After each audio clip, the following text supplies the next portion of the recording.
राम राम दोस्तों। तो आज मेरी कथा का 25वां दिन है। कल की कथा में हमने श्री राम जी के नामकरण और उनके बाल लीला की कथा सुनी थी। आइए उसी कथा को हम लोग आगे बढ़ाते हैं। जय श्री राम। दोस्तों, अगर आपको मेरी ये कथा पसंद आ रही हो तो कृपया मेरे चैनल को लाइक, फॉलो और सब्सक्राइब कीजिए। आइए हम लोग कथा को प्रारंभ करते हैं। अहि विधि राम जगत पितु माता, कौशलपुर वासिन सुखदाता। जिन रघुनाथ चरण रति मानी, तिनकी यह गति प्रगट भवानी। इस प्रकार संपूर्ण जगत के माता पिता श्री राम जी अवधपुर के निवासियों को सुख देते हैं, जिन्होंने श्री रामचंद्र जी के चरणों में प्रीति जोड़ी है। हे भवानी, उनकी यह प्रत्यक्ष गत कि भगवान उनके प्रेम बस बाल लीला करके उन्हें आनंद दे रहे हैं, उनके मन को लुभा रहे हैं। रघुपति विमुख जतन कर कोरी, कवन सकय भव बंधन छोरी। जीव चराचर बस के राखे, सो माया प्रभु सो भय भाखे। श्री रघुनाथ जी से विमुख होकर मनुष्य चाहे करोड़ों उपाय करे, परंतु उसका संसार बंधन कौन छुड़ा सकता है। जिसने सब चराचर जीवों को अपने बस में कर रखा है, वह माया भी प्रभु से भय खाती है। भ्रकुट बिलास नचावह ताई, अस प्रभु छाड़ भजय कहुकाई। मन क्रम वचन छाड़ चतुराई, भजत कृपा करे हैं रघुराई। भगवान उस माया को भौं के इशारे पर नचाते हैं। ऐसी प्रभु को छोड़कर कहो और किसका भजन किया जाए। मन वचन और कर्म से चतुराई छोड़कर भजते ही श्री रघुनाथ जी कृपा करेंगे। अहि विधि शिशु विनोद प्रभु कीना, सकल नगर वासिन सुख दीना। ले उछंग कबहूँ खलरावे, कबहूँ पाल ने घाल झुलावे। इस प्रकार से प्रभु श्री रामचंद्र जी ने बाल क्रीड़ा की और समस्त नगर निवासियों को सुख दिया। कौशल्या जी कभी उन्हें गोद में लेकर हिलाती डुलाती, कभी पालने में लिटाकर झुलाती थीं। प्रेम मगन कौशल्या निश दिन जात न जान, सुत स्नेह बस माता बाल चरित कर गान। प्रेम में मग्न कौशल्या जी रात और दिन का बीतना नहीं जानती थीं। पुत्र के स्नेह पर माता उनके बाल चरित्रों का गान किया करती थीं। एक बार जननी अनवाए, कर श्रृंगार पलना पौड़ाए। निज कुल इष्ट देव भगवाना, पूजा हेतु कीन स्नाना। एक बार माता ने श्री रामचंद्र जी को स्नान कराया और श्रृंगार करके उन्हें पालने में छोड़ दिया। फिर अपने कुल के इष्ट देव भगवान की पूजा के लिए स्नान किया। कर पूजा न वेद चढ़ावा, आप गई जह पाक बनावा। बहुरी माँ तो तहवा चले आई, भोजन करत देख सुत जाई। पूजा करके नववेद चढ़ाया और स्वयं वहाँ गई जहाँ रसोई बनाई गई थी। फिर माता वहाँ पूजा के स्थान से लौट आई और वहाँ से आने पर पुत्र को इष्ट देव भगवान के लिए चढ़ाए हुए नववेद का भोजन करते हुए देखा। जय जननी शिशु पह भय भीता, देखा बाल तहाँ पुनि सूता। बहुरे आए देखा सुत सोई, हृदय कंप मन धीर न होई। माता भयभीत होकर पालने में सोया था, यहाँ किसने लाकर बैठा दिया। इस बात से डर कर पुत्र के पास गईं तो वहाँ बालक को सोया हुआ पाया। फिर पूजा स्थान में लौटकर देखा कि वही पुत्र वहाँ भोजन कर रहा था। उनके हृदय में कंपन होने लगी, मन को धीरज नहीं होता। यहाँ उहाँ दुई बालक देखा, मत भ्रम मोर की आन विशेषा। देख राम जननी अकुलानी, प्रभु हंस दीन मधुर मुस्कानी। वह सोचने लगी कि यहाँ और वहाँ मैंने दो बालक देखे, यह मेरी बुद्धि का भ्रम है या कोई विशेष कारण है। प्रभु श्री रामचंद्र जी ने माता को घबराई हुई देखकर मधुर मुस्कान से हंस दिया। देख रावा माता है निज अद्भुत रूप अखंड, रोम रोम प्रतिलागे कोटि कोट ब्रह्मांड। फिर उन्होंने माता को अपना अखंड अद्भुत रूप दिखलाया, जिसके एक एक रोम में करोड़ों ब्रह्मांड लगे हुए हैं। अगणित रवि शशि शिव चतुरानन, बहुगिर सरित सिंधु महिकानन। काल कर्म गुण ज्ञान सुबाहु, सो देखा जो सुना न काऊ। अगणित सूर्य चंद्रमा शिव ब्रह्मा, बहुत से पर्वत नदियाँ समुद्र पृथ्वी वन काल कर्म गुण ज्ञान और स्वभाव देखे, और वे पदार्थ भी देखे जो कभी सुने न थे। देखी माया सब विधि गाड़ी, अति सबीत जोरे कर ठाड़ी। देखा जीव नचावै जाई, देखी भगत जो छो रहे ताई। सब प्रकार से बलवती माया को देखा कि वह भगवान के सामने अत्यंत भयभीत हाथ जोड़े खड़ी है। जीव को देखा जिसे वह माया नचाती है, और फिर भक्ति को देखा जो उस जीव की माया को छुड़ा देती है।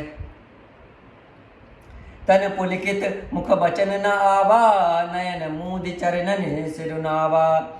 विस्मयवंत देख महतारी, भय बहुर शिशुरूप खरारी। माता का शरीर पुलकित हो गया, मुख से वचन नहीं निकलता। तब आंखें मूंद कर उन्होंने श्री रामचंद्र जी के चरणों में सिर नभाया। माता को आश्चर्य देख कर श्री राम जी फिर बाल रूप हो गए। स्तुति कर न जाए भय माना, जगत पिता में सुत कर जाना। हरि जननी बहुविध समझाई, यह जन कतहु कहे से सुन माई। माता से स्तुति भी नहीं की जाती। वह डर गई है कि मैंने जगत पिता परमात्मा को पुत्र करके जाना। श्री हरि ने माता को बहुत प्रकार से समझाया और कहा, हे माता सुनो, यह बात कहीं पर कहना नहीं कि आप श्री जगत पिता की माता हो। बार बार कौशल्या विनय करे कर जोर, अब जन कभम व्यापे प्रभु मोय माया तोर। कौशल्या जी बार बार हाथ जोड़कर विनय करती हैं कि हे प्रभु, मुझे आपकी माया अब कभी ना व्यापे। बाल चरित हरि बहुविध कीना, अति आनंद दासन कह दीना। कछुक काल बीते सब भाई, बड़े भय परिजन सुखदाई। भगवान ने बहुत प्रकार से बाल लीलाएं की और अपने सेवकों को अत्यंत आनंद दिया। कुछ समय बीतने पर चारों भाई बड़े होकर कुटुंबियों को सुख देने वाले हुए। चूड़ाकरण कीन गुरु जाई, विप्रन पुनि दक्षिणा बहु पाई। परम मनोहर चरित अपारा, करत फिरत चार्यो सुकुमारा। तब गुरु जी ने जाकर चूड़ाकरण संस्कार किया। ब्राह्मणों ने फिर बहुत सी दक्षिणा पाई। चारों सुंदर राजकुमार बड़े ही मनोहर अपार चरित्र करते फिरते हैं। मन क्रम वचन अगोचर जोई, दशरथ अजिर विचर प्रभु सोई। भोजन करत बोल सब राजा, नहीं आवत तज बाल समाजा। जो मन वचन और कर्म से अगोचर है, वही प्रभु दशरथ जी के आंगन में विचर रहे हैं। भोजन करने के समय सब राजा बुलाते हैं, तब वे अपने बाल सखाओं के समाज को छोड़कर नहीं आते हैं। कौशल्या जब बोलन जाई, ठुमुक ठुमुक प्रभु चलें पराई। निगम नेत शिव अंत न पावा, ताहि धरे जननी हट धावा। कौशल्या जी जब बुलाने जाती हैं, तब प्रभु ठुमुक ठुमुक भाग चलते हैं। जिनका वेद नेत कहकर निरूपण करते हैं, और शिवजी ने जिनका अंत नहीं पाया, माता उन्हें हठपूर्वक पकड़ने के लिए दौड़ती हैं। दूसर दूर भरे तनवाए, भूपत बेहस गोद बैठाए। वे शरीर में धूल लपेटे हुए आए और राजा ने हंसकर उन्हें गोद में बैठा लिया।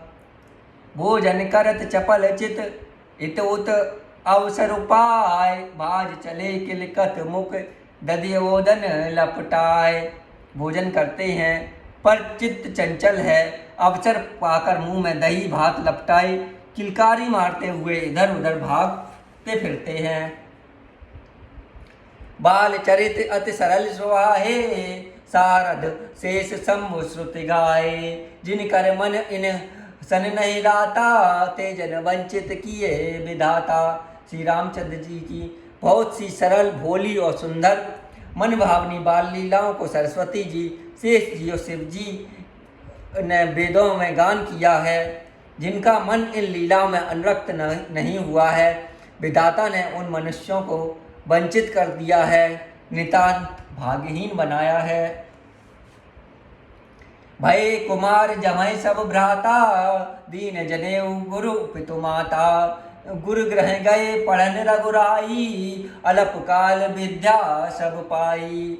जो ही सब भाई कुमारावस्था में हो चुके हैं, तो ही गुरु पिता और माता ने उनका यज्ञोपवीत संस्कार कर दिया। श्री रघुनाथ जी भाइयों सहित गुरु के घर में विद्या पढ़ने गए और थोड़े ही समय में उन्होंने सब विद्याएं पा लीं। जाकी सहज श्वास श्रुति चारी, सोहर पड़ गए यह कौतुक भारी। विद्या विनय निपुण गुणशीला, खेल है खेल सकल नृपलीला। चारों वेद जिनके स्वाभाविक श्वास हैं, वे भगवान पढ़ें, यह बड़ा कौतुक है। चारों भाई विद्या विनय गुण और शील में निपुण हैं और सब राजाओं की लीलाओं के ही खेल खेलते हैं। कर तलबान धनुष अति सोहा, देखत रूप चराचर मोहा। जिन बीथिन बिहरई सब भाई, थकते होए सब लोग लुगाई। हाथों में बाण और धनुष बहुत ही शोभा देखते हैं। रूप देखते ही चराचर जड़ चेतन से मोहित हो जाते हैं। वे सब भाई जिन गलियों में खेलते हैं, उन गलियों के सभी स्त्री पुरुष उनको देखकर स्नेह से शिथिल हो जाते हैं अर्थात ठिठक ठिठक कर रह जाते हैं। कौशलपुरवासी नर नार, वृद्ध अरुबाल प्राणहुते प्रिय लागत, सब कहूँ राम कृपाल। कौशलपुर के रहने वाले स्त्री पुरुष बूढ़े और बालक सभी को कृपालु श्री रामचंद्र जी प्राणों से भी बढ़कर प्रिय लगते हैं। बंधु सखा संग ले बुलाई, बनन मृगया नित खेल है जाई। पावन मृग मारई जिया जानी, दिन प्रति नृपय दिखावै आनी। श्री रामचंद्र जी भाइयों इष्ट मित्रों को बुलाकर साथ ले लेते हैं और नित्य वन में जाकर शिकार खेलते हैं। मन में पवित्र समझकर मृगों को मारते हैं और प्रतिदिन लाकर राजा दशरथ जी को दिखलाते हैं। दोस्तों, आइए आज की कथा को हम यहीं समाप्त करते हैं। आज की कथा में हमने श्री रामचंद्र जी की बाल लीलाओं की कथा को सुना है। जय श्री राम।